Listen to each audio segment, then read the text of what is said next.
Welcome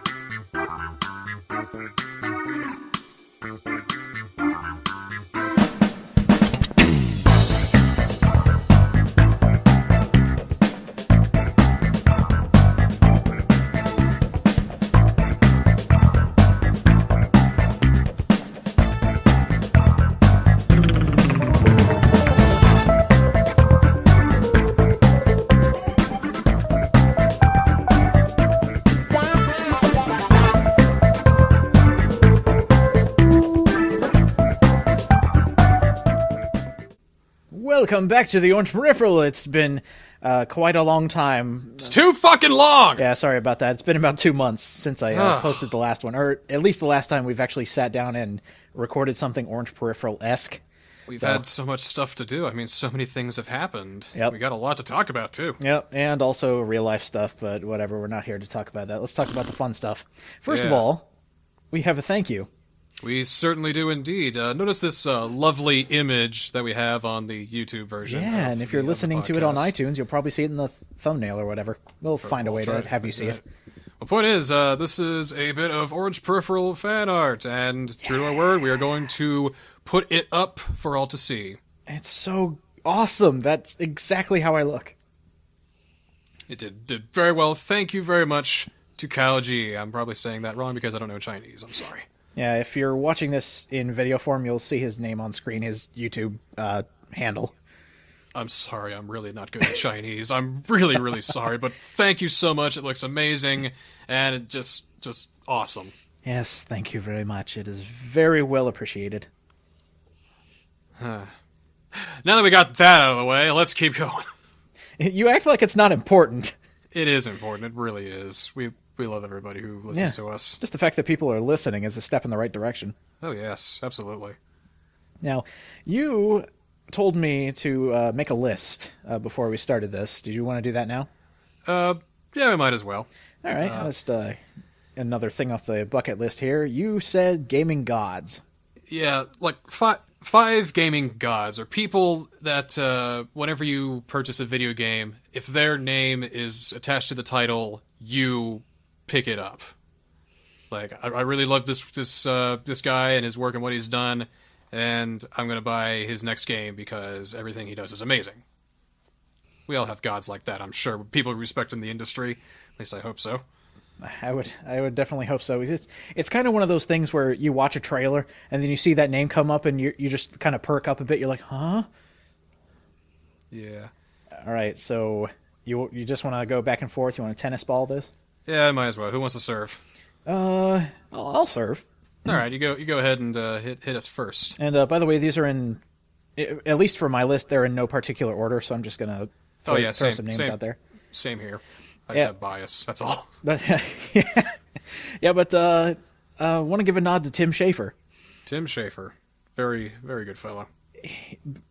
The thing I like about him is, even though I don't own all of his games, whenever I see his name, I think, that's going to be full of imagination. It's going to be fun to play. I can just tell he is going to have fun making this game, and therefore I will have fun playing his game.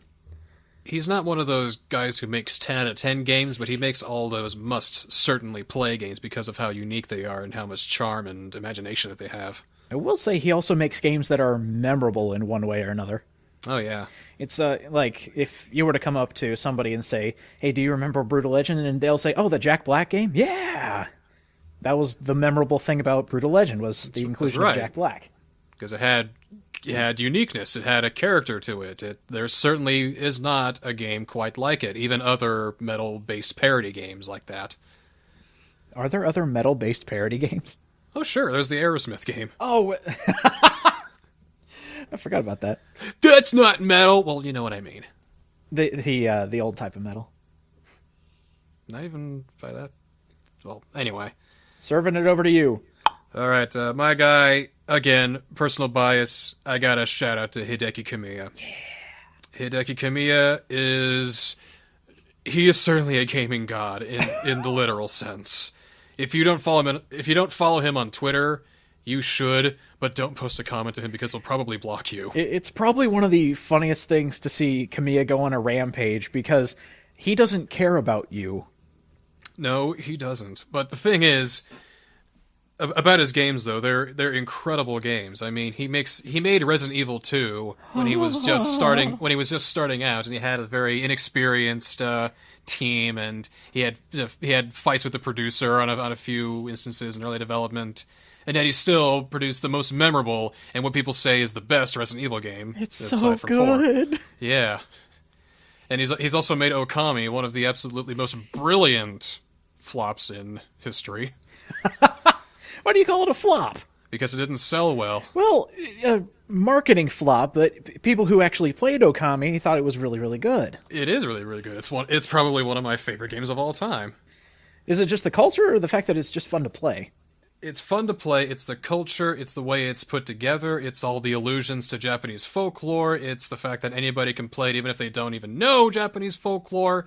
It's just fun. And it's not even to say of Bayonetta, which has launched a freaking era, I think, now of video gaming. Oh, it's Bayonetta, Wonderful 101, can't forget that one. All of his games are sexy and fun, and just oh, so much fun. Yeah, I can see that. God. So much fucking fun. Coming up, his new game for the Xbox One, which I really hope does well, Scalebound. There are rumors of cancellation. No! But they say not canceled, but probably no physical release. Oh, wow. Just rumors, though. Oh, in this day and age, for a $60 game to go digital only, that's weird. Either that or Microsoft is just stupid. Yeah, probably. Phantom Dust has been canceled. Really? Yeah. Oh, I didn't know that. Yeah, that's been canceled because the studio that was making it shut down. Oh. Yeah. Oh, dear. Right. I just saw something that makes Kamiya a little bit cooler. Even cooler than he already is now. Yeah. We're giving a lot of time to him. No. This will be the last thing. Trust me. It's worth it, though. I just looked this up, and he is the Japanese voice actor for Godot in Trials and Tribulations. He also did himself in The Wonderful 101. Yes! He's got a gut. He's one hit kill. He's always on Twitter. He always his description says he's kind of worthless. All he does is just be on Twitter all the time. Isn't he like a Wonder Director? No, there is a Wonder Director. Yeah, Wonder Director. That's him. Oh, he is? Okay. Yeah, that's him. That's what I thought. All right. Next person, pass it over. All right. Got it. Another kind of shout out, and this one's just personally for me. Cliff Blazinski. Cliff Blazinski. Single-handedly ruined the industry. Nah, what are you talking about? This is before multiple sequels came out to Gears of War, and that's what I remember him for, but I also remember, back in the day, Jazz Jackrabbit. Yeah. Oh, yeah, he did do that, didn't he? Yeah, he did. Yeah, he was one of those big guys at Epic. Yes. Yeah. And this is back when, 360 was all new, and then we see Gears of War, at the time, the prettiest looking game out there, but it was also really fun to play. If you go back and play it now, it's not the spectacular thing you remember it to be, but I still thought it was like this is how games are going to be from now on when I played Gears of War, and I was like, wow, this is a trendsetter, and now I really wish everything was not like Gears of War. Yeah. I'll still remember him. He hasn't done a lot recently, but next time his name pops up, I'll see what he's got. I still have Gears of War. Yeah, me too. Only the first one. I never played... Well, the second one is where it got better and a lot less gray, which I greatly appreciated. But the third one I haven't played. I heard it's trash. I haven't played Judgment. I heard it's even worse. So, yeah. Yeah, I have no interest in Gears of War at all. Like, the first one was cool because, it was like this new game, this trendsetter, like you said. Because... it had fast action, the graphics were fantastic, the combat was brutal and visceral. It was awesome. And then they milked it to death. Ran it straight into the ground. Spectacular explosion when it hit it there. Oh, it was disgusting what happened to Gears of War. But anyway, ball back to you. This guy might not be known to a lot of people, but I feel like it should be said. I really gotta give my respect to him because all I ever do is talk about his game, Hideki Miyazaki. Sounds a bit familiar. He has directed some games we may know of, He has directed Dark Souls. He has directed Bloodborne. He has directed Demon Souls. And he has directed Armored Core 4 and 4 Answer. So basically your mistresses for the weekend. He has made all the games that I've loved so much, because I didn't know it, but I kind of discovered this when I was playing Lords of the Fallen, which I don't think I like anymore. Just putting it lightly, I don't think I like Lords of the Fallen anymore. It's not fun anymore. and then I got to thinking, well, what's different then? And what's different between this and Dark Souls? And I realized the exploration is much better, the style is better, and it's just more tightly refined. And then I find out that people don't like Dark Souls 2 as much as Dark Souls 1, because it's just not as good. I mean, it's still good, but not as good as Dark Souls. And then I look back, and Hideki Miyazaki has directed Bloodborne, which everybody fucking loves, Dark Souls everybody fucking loves, and Demon Souls everybody fucking loves. But those two Armored Core games, a few years ago, a friend of mine lent me an Armored Core game, Armored Core for Answer, and I had a lot of fun with it. It's a mech game, sort of like that, but it's made from software. From Software. It's so weird. It's like you got a stutter. From Software. It's like this one anime studio called Weave. Weave? WE''VE. Oh, no. Weave. Yeah. But anyway, with Armored Core 4 Answer, it's been a while since I played, but you choose your mech, you choose your faction, and you clear each mission, but it's all on you. Every time you get hit, you have to repair it at the end of the mission. Every bullet you spend, you have to buy it back.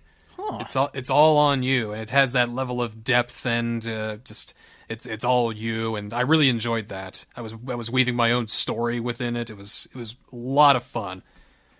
From Software games are better when there's little story, all gameplay, because they shine on gameplay. That's why you shouldn't get Ninja Blade, because he directed that too. I think. And that one definitely had a story. Mm-hmm. Or at least it tried. All right. Well, his games are awesome. We're not done talking about his games yet, but I will serve it back to you. Yeah! I've got a tie here. Mm-hmm. And they were at one point Capcom people. Keiji Inafune and Shinji Mikami. Ah, yes. My zombie people. Mm-hmm. Back when zombie games were good. And also Mega Man, but hey. Yeah, and Mega Man, yes. But, Keiji Inafune is more known for Mega Man. But I just love that he worked on Dead Rising. He just added so much to it. Yeah, he was a producer of that, wasn't he? Yes, and if you want to think of it a different way, in Dead Rising 2, he's a character. He's Chuck's jacket. That's not a character. Whatever. Well, I guess it does have a character of its own, his jacket, you know? Yes, it does. That yellow and black does everything for Chuck. I just love how these specific games are made. Mega Man, Dead Rising, Resident Evil, all back in the day when these two developers worked on them. They were really good. They had this feel. And now you can tell, like if you go back and play the old stuff and then play the new stuff, you can tell there's something missing. There is a soul missing from the credits, and you can totally tell now. That's when I think Capcom started to decline in quality, is when Keiji Inafune left. I mean, they still have Yoshinori Ono, who still works on Street Fighter, and even then people are starting to drift away from that from all the DLC bullshit. That's all they have.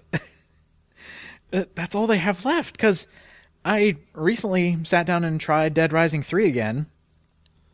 And then you put it back down again. I just don't feel it. It's just like I'm running around as Frank West in Dead Rising 1, running around as Chuck Green, Dead Rising 2. Yeah, I'm having a great time. I get to Dead Rising 3. Whoa, what happened? Why do I feel like throwing the controller away? What happened?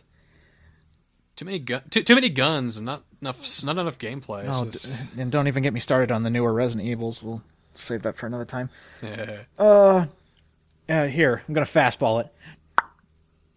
All right, next guy. Well, I have a tie too, so I'll just go ahead and use my tie.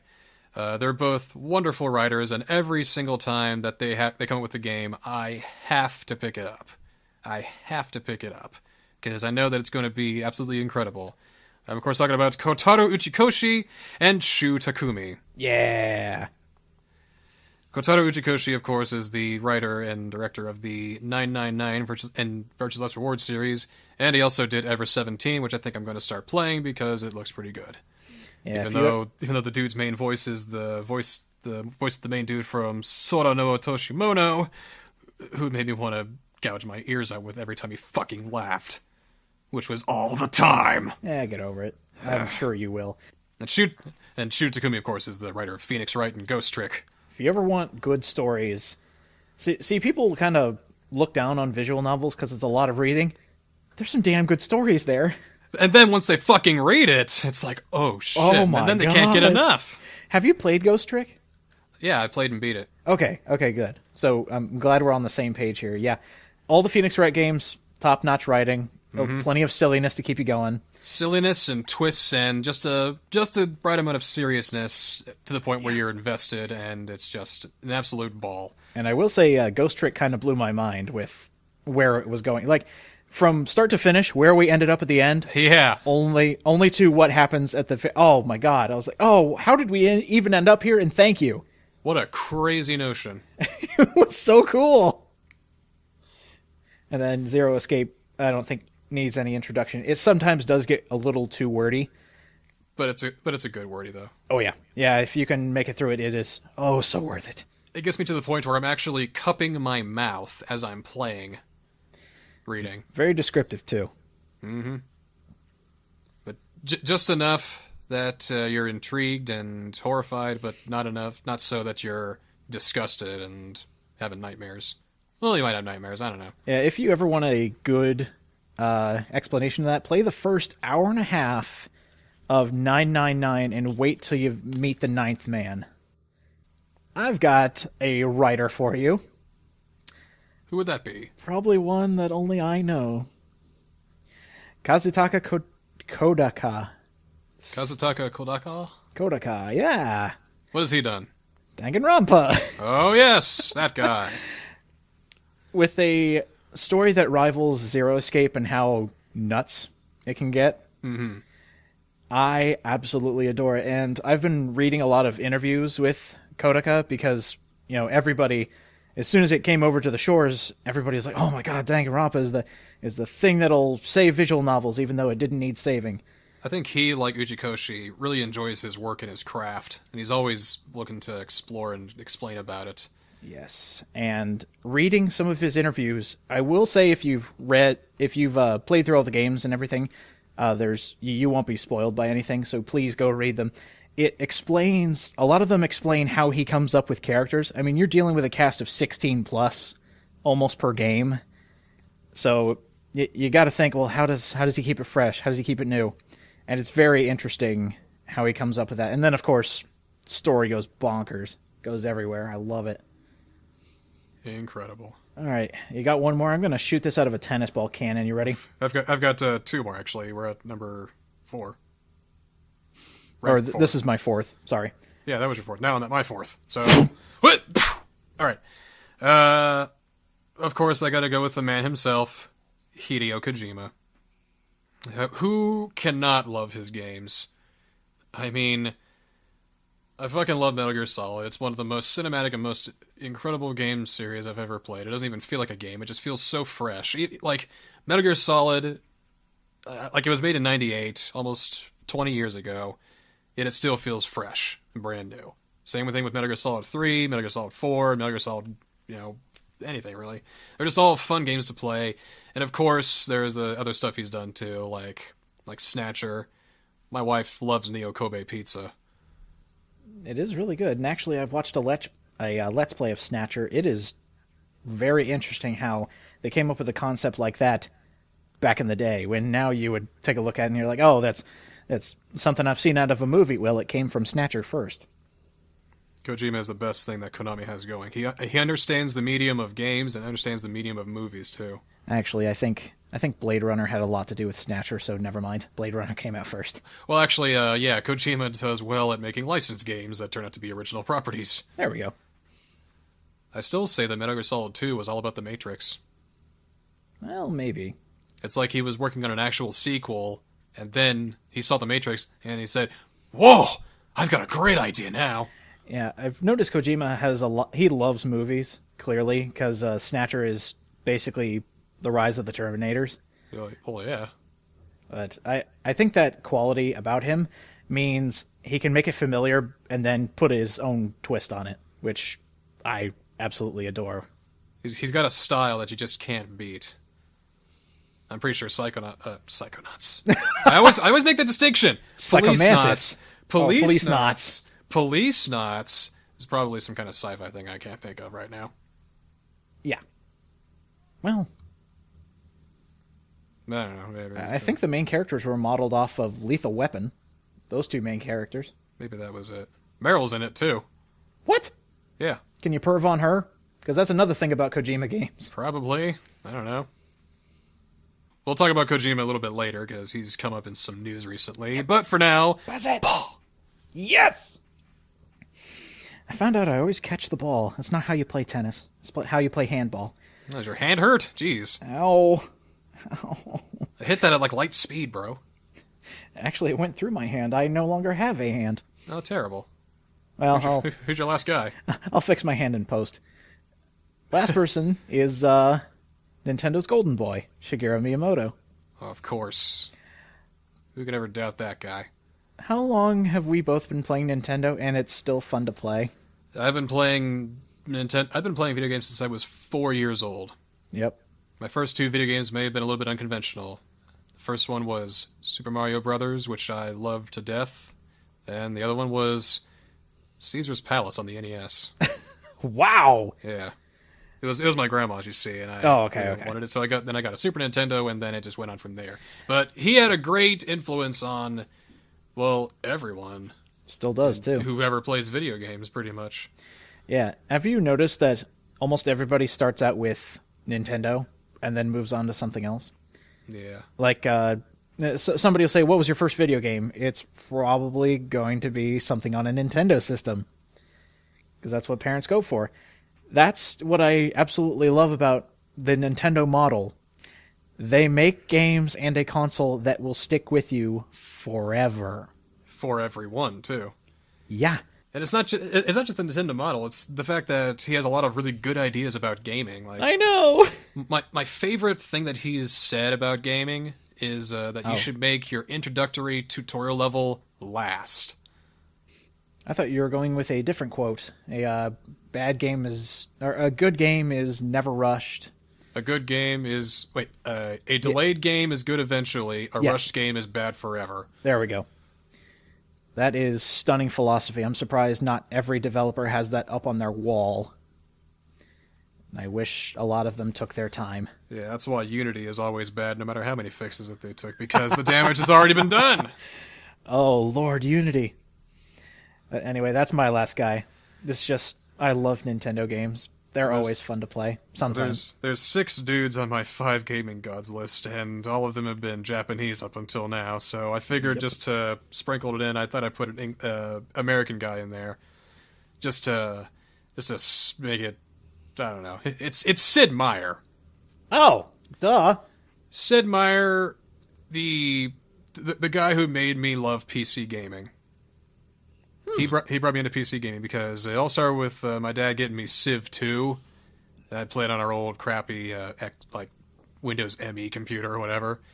But it was a lot of fun to make your own cities and do your own conquests over the world and all the science, how fucking deep it was. That's what PC gaming has over console games. It's the level of depth that comes with it, you know? Well, better processor equals more you can do. Well, of course. And of course there's Civ 4, which I know he didn't really direct or anything. He just has his name on it. But hey, still counts. Yeah, It's not just Civ, though. It's like the Railroad Tycoon series, the sci-fi stuff, Alpha Centauri.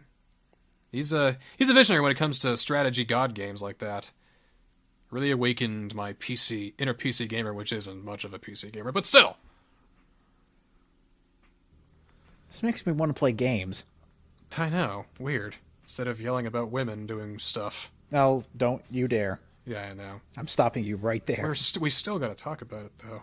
Nope. Nope, no, we still got other things to talk about besides a waste of everybody's time. So what do you want to do first? Well, Kojima or Bloodborne? let's go with Kojima first. Sure. Now, I've had quite a few conversations with different people asking what is going to become of Silent Hills. And I've heard rumors that he wasn't fired at all. yep, there's rumors everywhere, and that's what makes me think this better not be a prank from Kojima to like drum up attention on Konami and Silent Hills. Well, everything else about this game has been pretty fucking unconventional when you think about it. I mean, first there was the whole Ground Zeroes thing. It was like, oh, is that Metal Gear Solid 5? Is that Peace Walker thing? What's it going to be on? You know, so you didn't know much about that. Then there was this whole The Phantom Pain trailer before it had the Metal Gear Solid name attached to it. Then the whole Joaquin, whatever that guy was, with all the bandages. It was actually fucking Kojima. Then there's all of the Easter eggs and shit that he threw in Ground Zeroes and the fact that it's being split into 2 games. Just everything about this is just so unconventional and so tricky, so I would not be surprised at all if this was indeed a publicity stunt. Now, answer me this. Okay? You've got Del Toro and Kojima working on Silent Hills, which everybody knows now. Mm-hmm. You can, what are they called, decoys? Decoys you can get in The Phantom Pain. One of them is the monster from Silent Hills, Lisa. So, now that Kojima's name has been taken off literally everything he has worked on with Konami, what's going to happen?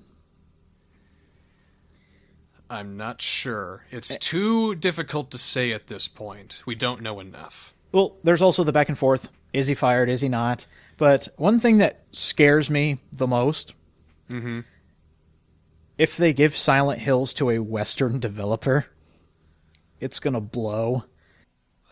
What if the Western developer was the old Kojima Productions LA? That would be hilarious. That might not be too bad. So that way Kojima's off the project, but his company isn't. Oh, that.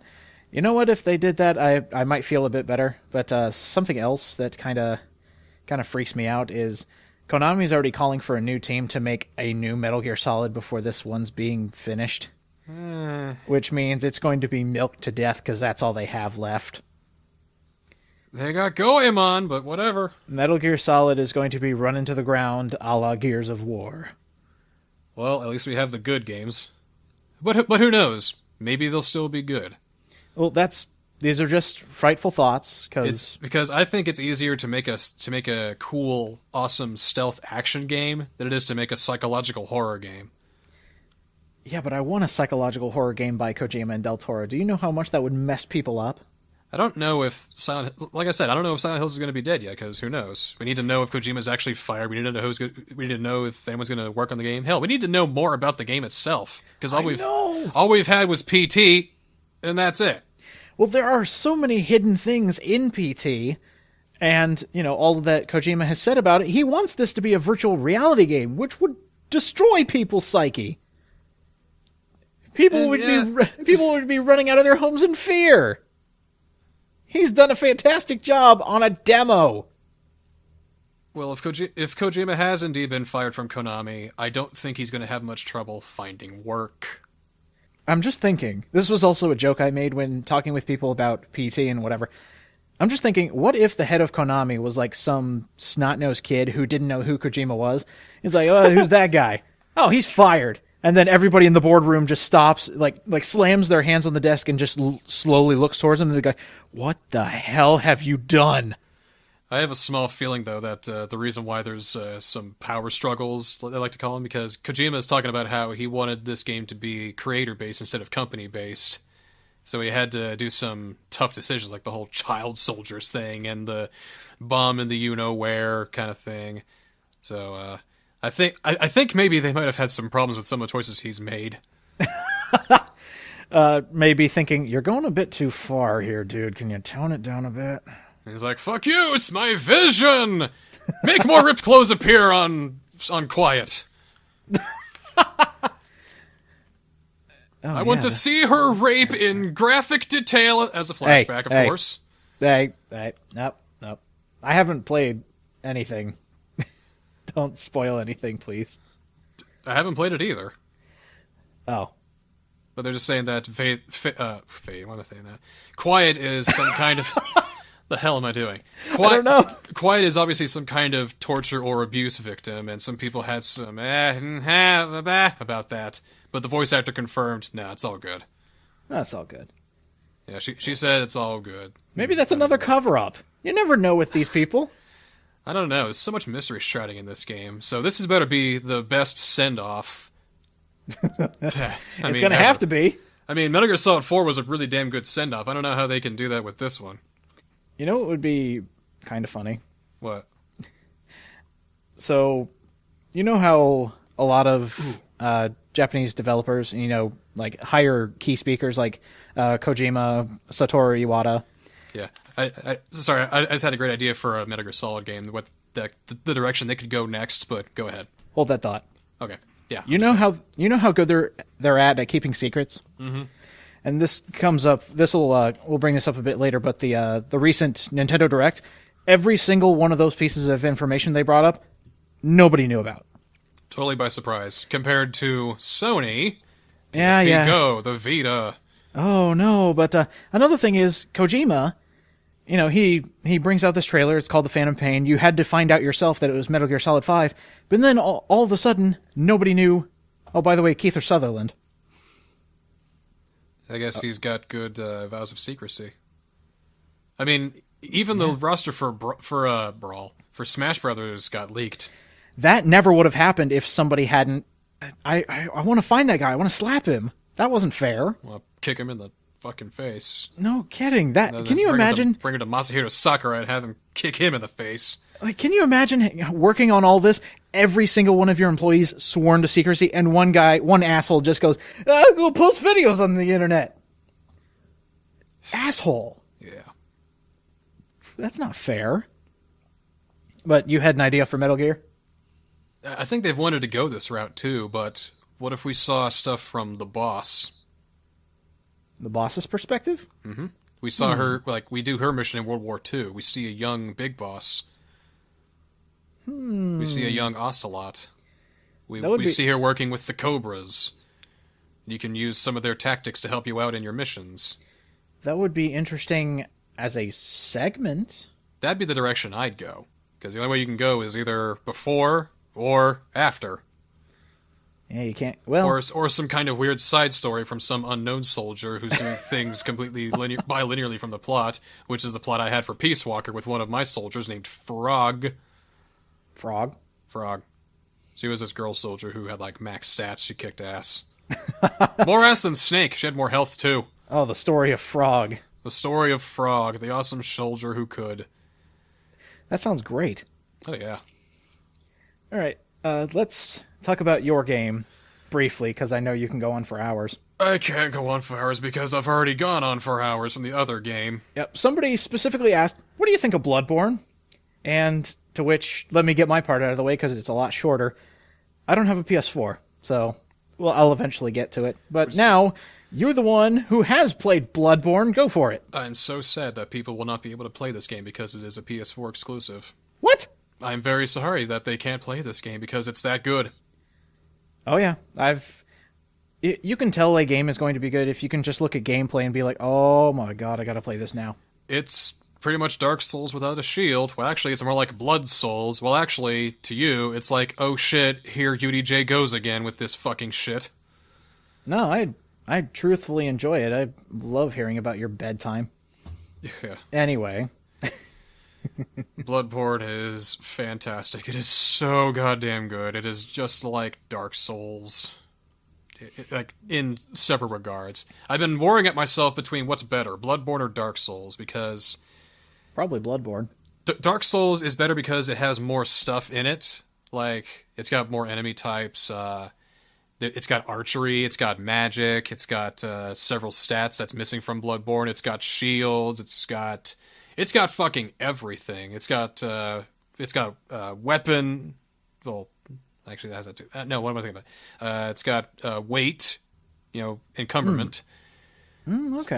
It's got shorter loading times. They're fixing that. Which is I'm glad it is getting fixed, though. And even then, it's not that big of a deal.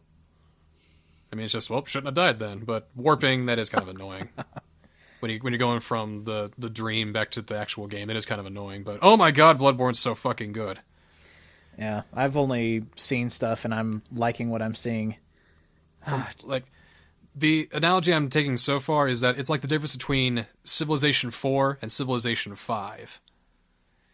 With Civilization 4 and with Dark Souls, it's a deeper, more difficult, more challenging kind of experience. It's got a lot more... Yeah, it's got a lot more depth to it, a lot more to it. But with Civ 5 and with Bloodborne, there's some things taken out, there's some things streamlined, but there's some things added and some things that are fixed and a little bit better on. So I have an equal experience with both, but I have a different method of experiencing it with those games. They're both that damn good. I think I like the setting of Bloodborne a lot better, because it's kind of... It's a horror story. From the looks of it, like a bunch of werewolves, a bunch of nightmarish creatures. I also love the enemy design from what I saw. Well, yeah. They look so, like, freakish and not like anything you've ever seen. Well, also the difference is that in Dark Souls, the world is 100% fucked, and it's been fucked for a while. Yeah, doesn't Dark Souls take place in, like, a castle or something? No, it takes place in a dying world. No, wait, that's Demon Souls. Sorry. Yeah. Okay. But in Bloodborne... shit is about 85% fucked. That number's rising, and it just started getting fucked a while ago. I mean, one of my favorite moments, I think, was when I just got into Old Yarnum. When you start the game, you're in the city, and everyone's hunting you because they're hungry for blood, and you're hungry for blood, so everyone's killing each other, and everybody's inside their homes, and shunning you out, saying, I got nothing to do with you, and all that. So then you get to Old Yarnum, which is the old city that burned because of the disease. And so all it is just an entire city as vast as the new village, except everything's on fire, everything is derelict, and there are demons running around. And I'm thinking, holy shit, I am having the time of my life. And that's the most important thing. People are actually having fun with a hard game, which I never thought I'd see again. Oh, it is hard. It's frustrating, too, but it's that kind of frustrating where, I gotta beat it. Yeah. I gotta get past this part. It's a lot to do with items. Managing, maybe? Yeah, picking what item you have. For example, on me right now, I have 5 different weapons, and you have these trick weapons which go from light to heavy. Are you playing it right now? No, I'm not playing it right now. I wish I was playing it right now. If I wasn't doing this stupid podcast, I'd be playing it right now, that's for sure. But anyway. Quiet you. But anyway, I have the saw blade, which goes from a short melee bladed weapon to a longer one. And both have their advantages and disadvantages in combat. And then I have what's probably my favorite weapon in the game, and probably in all of gaming, almost, is the Fellhammer. It's the one that's a sword that turns into a gigantic hammer. That's awesome. Its sheath is a hammer. What the fuck? That's awesome. It's metal as hell. Oh my god. And I also have a gun on top of that, which is fucking useless. I don't have a lot of use for the gun. Probably chip damage, mainly. Little bit of chip damage, and then you have those of vitality strikes where if you shoot the gun right before they hit you, you can go up and do a really fatal blow. But I don't need to do that. I've noticed. I never end up doing that.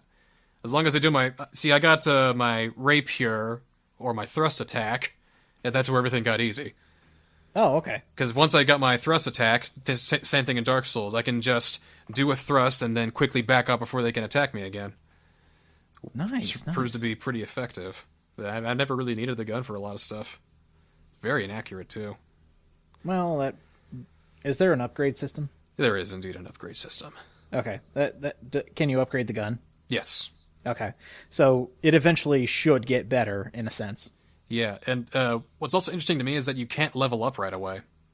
Really? You have to go to the hub world, or? You have to either get a special item that's tucked away in the sewers, or you have to get to the first boss. Really? Yeah. Ooh. Because what's new to this game is something called Insight, which I want to say is like Humanities, but it really isn't. Insight is what you do when you explore new bosses, do certain objectives, certain side quests or whatnot. And as you get more insight, you can spend it on really premium items. You can use it to go to bring people from other games into your world, so you can explore with them.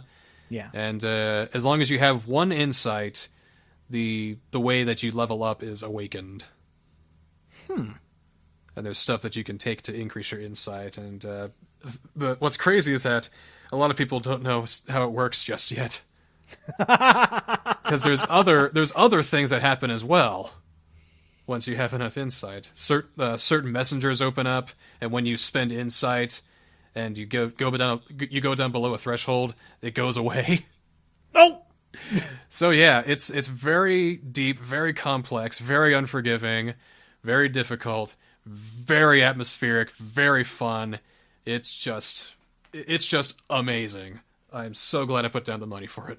Yeah, I was just about to ask, and I don't think I should have to, but content-wise, is it worth your $60? Absolutely. Okay. Absolutely. I would even say it's worth the price of admission for a PS4. This is the one killer app that they needed. Oh, wow. That's interesting. I would go so far as to say that because, I mean, if you love Dark Souls and didn't like Dark Souls 2 as much, then this is the game for you. Because it's more like Dark Souls than Dark Souls 2 was. Yeah, I was actually thinking, like, I have to end up getting a PS4 this year because Persona 5, Bloodborne is now a contender. PT just because I want to play it. But there are some other things coming out for PS4, and I was thinking, well, this will probably be the year now that stuff is actually coming out, and I think I know what I'm getting first because nothing else is released. Bloodborne is certainly the game to get. Nice. Yeah, it's amazing. If you have a PS4, it needs to be in your library. Like, even if you're not that good, you can still figure it out if you call yourself any good at video games. Ringing endorsement from UltraDirectorJester, Bloodborne is the best. 11 out of 10! Would play all the time. Now I just gotta get Dark Souls 2 Scholar of the First Sin. Once it gets a price drop. Yeah. Price drop, it's got all the DLC. I think you can wait. You said you didn't even want to play Dark Souls 2. I've got Bloodborne. That is a good point. Didn't those come out like a week from each other? I think like a week, but at least a couple of weeks, so less than a month. Yeah, because I realized like Bloodborne came out, and then I saw Dark Souls 2 Extra Edition, or however you want to call it, and I was just going, wow, that's almost a brilliant marketing strategy. Almost, anyway. Speaking of releases, you want to talk about upcoming stuff? Upcoming stuff that we care about, sure. Let's go. I've got 5 games so far, so we'll just pinball back and forth again. Well, I've only got one on my radar. Only one? Only one, because it's caused the most fuss. Oh, yeah? I want to quell the fuss. Okay, then start quelling fuss. I want to shut everyone up about Fire Emblem Cross Shin Megami Tensei. Shut up, and let me tell you why. I will concede straight up front, that would not be the trailer I would open up with. 2 years, and this is what you first see of the game? I think people were expecting more from Fire Emblem and from Shin Megami Tensei, but... Yeah, they were expecting... I'm assuming they were expecting more of a gothic, like, dark castle experience and then bloodthirsty demons destroying the world. But we already got Bloodborne! Ha! Now, with that said, I do love the trailer because it shows you how the battles are going to be. It shows you what personality it wants to present up front.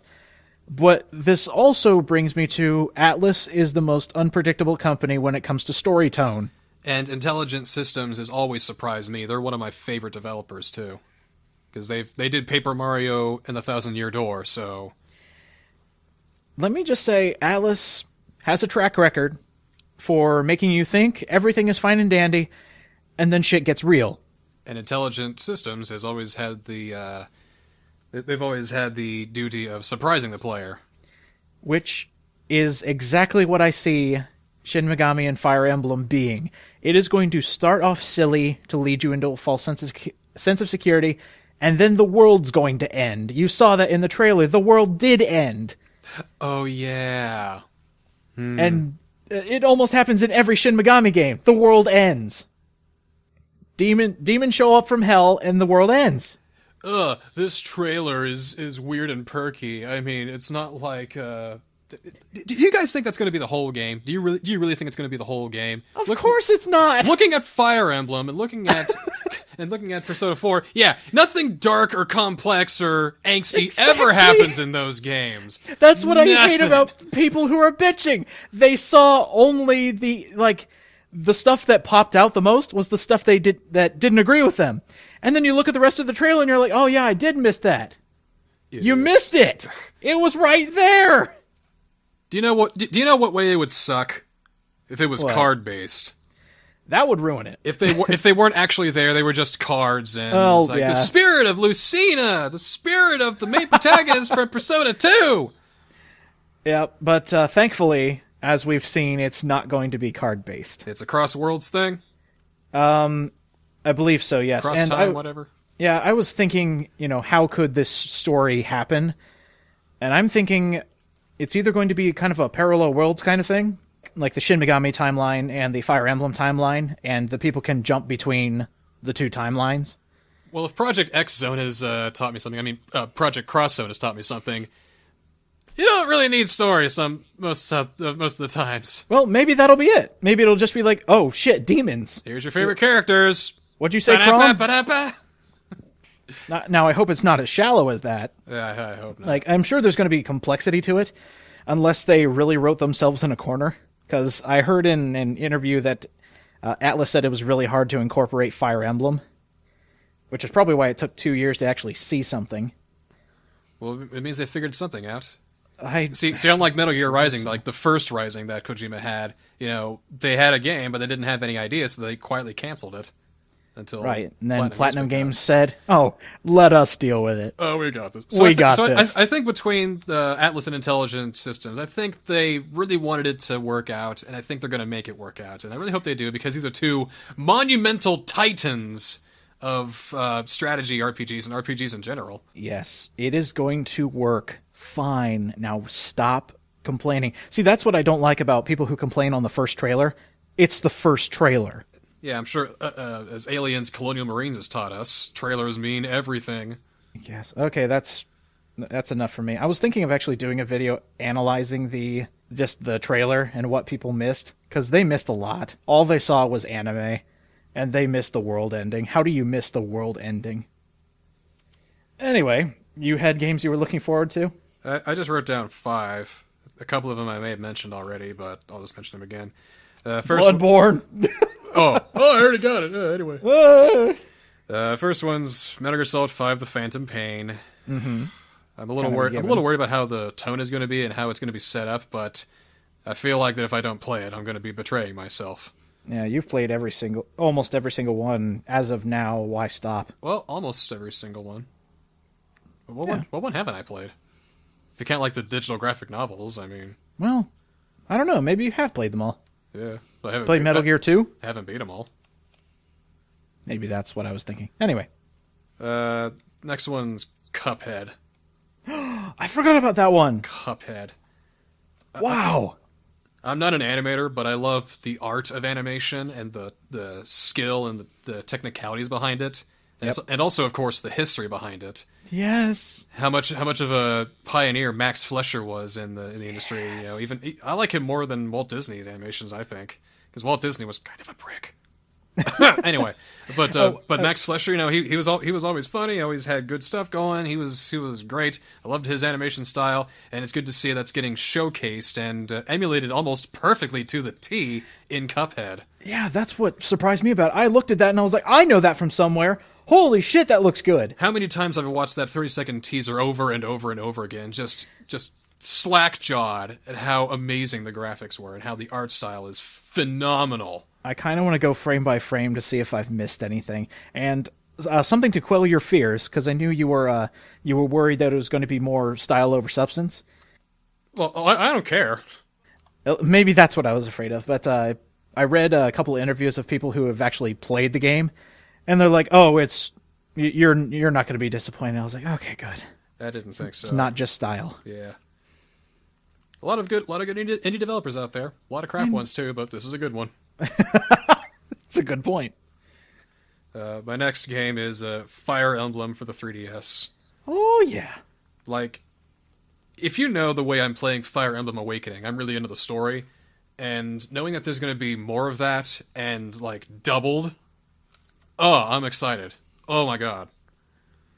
Like, It is kind of disappointing that we don't get both sides to put on the shelf, because North America is only getting one copy of the game, the other half is DLC, but that still won't deter me from playing both parts. well, maybe the physical copy version will be the true version, and the DLC will just be another route. So I wouldn't mind that so much. Well, I mean, they already mentioned that Japanese are getting, the light side and the dark side they were showing off. Mm-hmm. Those are going to be two separate games, but the North American version is only going to have one game with the other half. So let's say, like, the light side version and the dark side version is DLC only.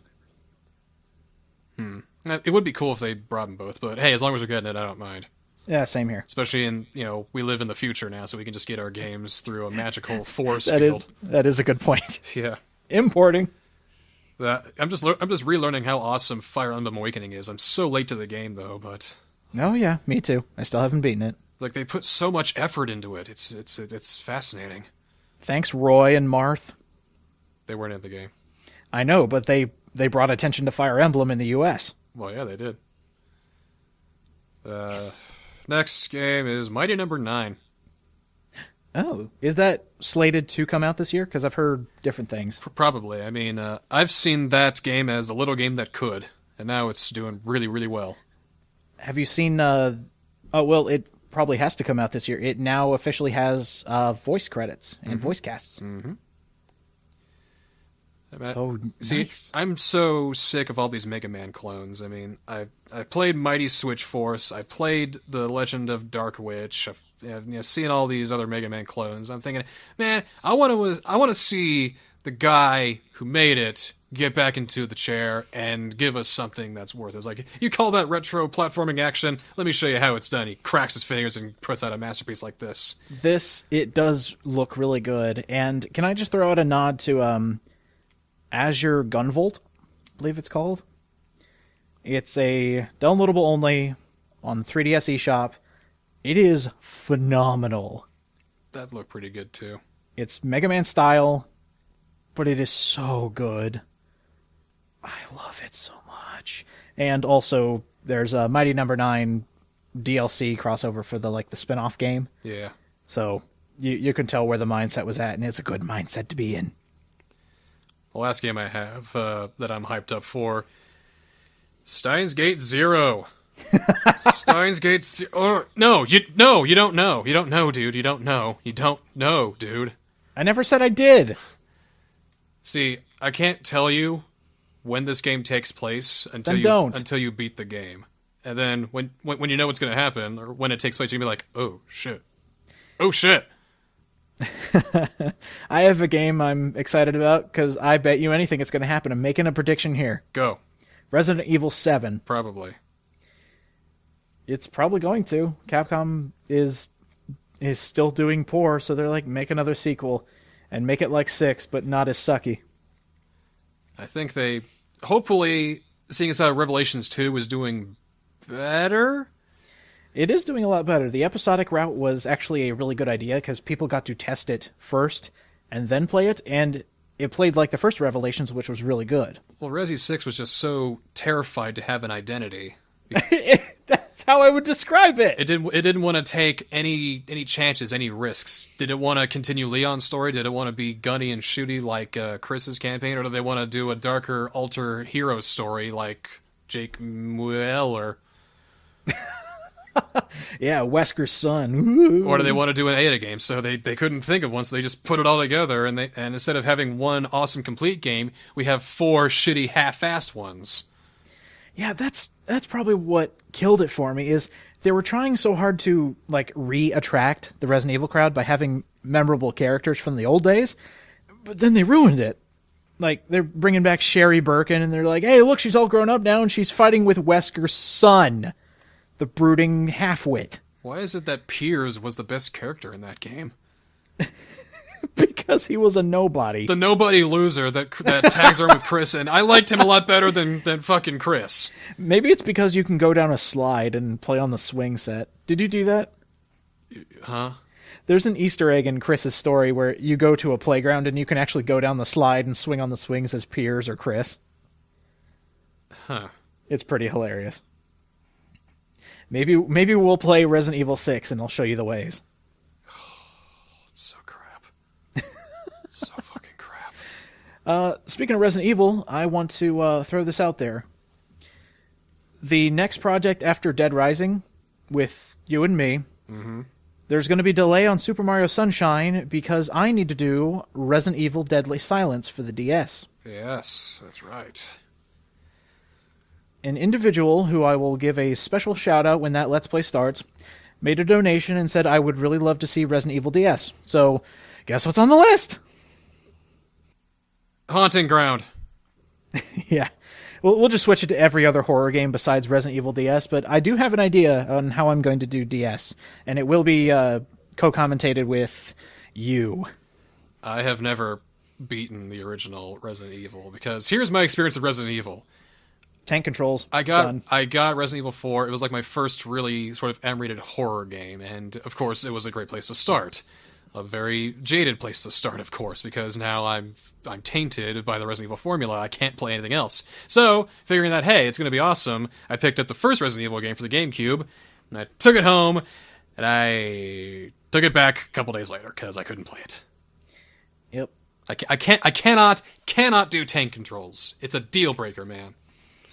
Resident Evil DS, for those who don't know, is a port of the original PlayStation with all the hammy acting, and that's what I can't wait to see, is your reaction to the terrible line reading. Well, I love the line reading, of course. Now, is it the version that has the good music in it? Is it the director's cut? Describe... no, I don't think so. What does it sound like when you go into the basement? I can't remember, but you'll see. We'll see it together. Okay. Because Resident Evil DS has the added bonus of having Rebirth Mode. Rebirth Mode? Rebirth Mode, made specifically for the DS, where sometimes you'll just walk in a room, you'll go first person, and have to knife zombies to death. Oh, that's fun. It actually is kind of cool, except when they throw a boss that can only be killed by knifing. And, again, we'll get to that when we get there. So, any last things? Do we have any Q&A? Actually, no, because the last one was a live Q&A, so we'll just throw this out there now. Go ahead and load up your questions. I know it's been a while, so go ahead. We know you got them. Anything in the park, and before anybody asks, the races. The races. We're doing one probably tomorrow, our time. So, we're getting to them. Trust me, we are. We have things to do. The next one is Super Mario Bros. 3. We're going to play for an hour. We're going to see how far we can get. And any game that isn't complete, save for the first one, we'll just skip over that. But there's going to be kind of like a second round for Mario 2 where we'll just pick up where we left off because we both did embarrassingly poorly. Oh yeah, we ended up in the same spot, which is hilarious to me. But Mario 3 is a lot easier, in my opinion, than Mario 2. So if that one does stop, we'll probably come back to that one too. But we're getting there. Trust me, we're getting there.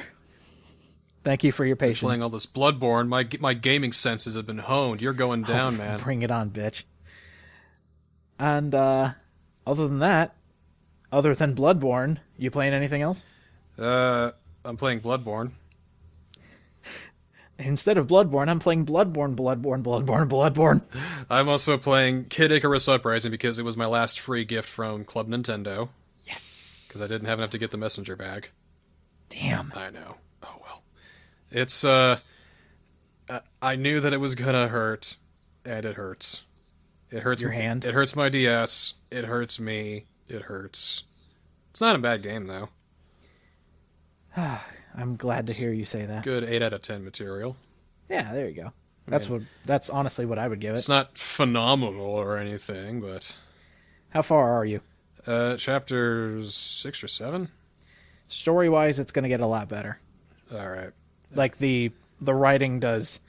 Like right now, where you are at, you're kind of like planing, and then you'll go straight up, and you'll know exactly when you'll start going straight up. It's when a certain character is introduced.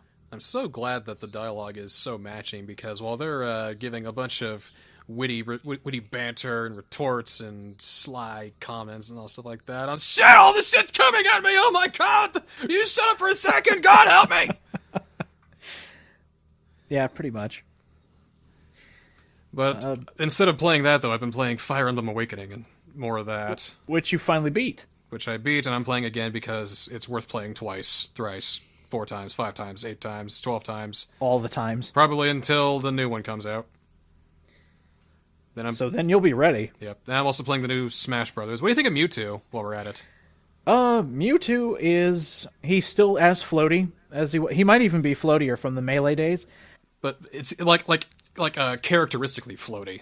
Yeah, he got a power buff. He did. He had to have. Mm-hmm. He destroys everything, and his down spike. Have you ever spiked somebody in midair with Mewtwo? Not down into the pit because I'm not a jerk. They go straight down. His power spike is amazing. I don't like his down B. His down B isn't that good, no. It is not good, no. I also heard he doesn't get any other moves like anybody else. He is literally just copy and pasted from Melee. So all the moves he had in Melee, he's coming back. Even the voice clips are from Melee. That's fine. He feels like his own character more, though. A little bit. He doesn't feel like a Ganondorf clone or anything. Yeah, it comes from the power, I think. Yeah. Because you notice he's doing a lot more damage, and now that we have the news that Lucas is coming back, and if characters aren't getting alternate moves, he's going to be the new definition of the clone. Hey, don't you have a video or something about Smash Brother DLC characters or something? I do, and it's probably the biggest mistake I've ever made, because as I found out on the internet, if it's not your choice, it's wrong. Mm-hmm. Yep. And for people saying that Shovel Knight is a bad idea, you're wrong. He's got to be coming. A lot of these suggestions, I think, are better as assist trophies than actual characters. Like, people are saying Banjo and Kazooie, that would probably be an interesting assist trophy. Yeah, as a character, though, I don't know. Like, Wonder Red, if he came as an assist trophy, that's fine. It would probably be a nightmare to program 100 Wonderful Ones. Yeah, I'd probably accept him more as a assist trophy. Like, he could build up his fist, and you got so long to get away, and then once it's complete, he smashes it down, and then he goes away. Yeah, some other ones, like people, indie developers are suggesting Meat Boy. That's a good assist trophy. Shantae, another good assist trophy. But Shovel Knight has the move set. Yeah, he wouldn't be a Mega Man clone, but he'd be something like that, Like, he's already there. Yeah. You've got everything. So, please use it. I mean, he's got the charge attack, so you got his side smash, it's just so perfect. And his final smash, Shield Knight. Thank you. Duh! Fucking duh!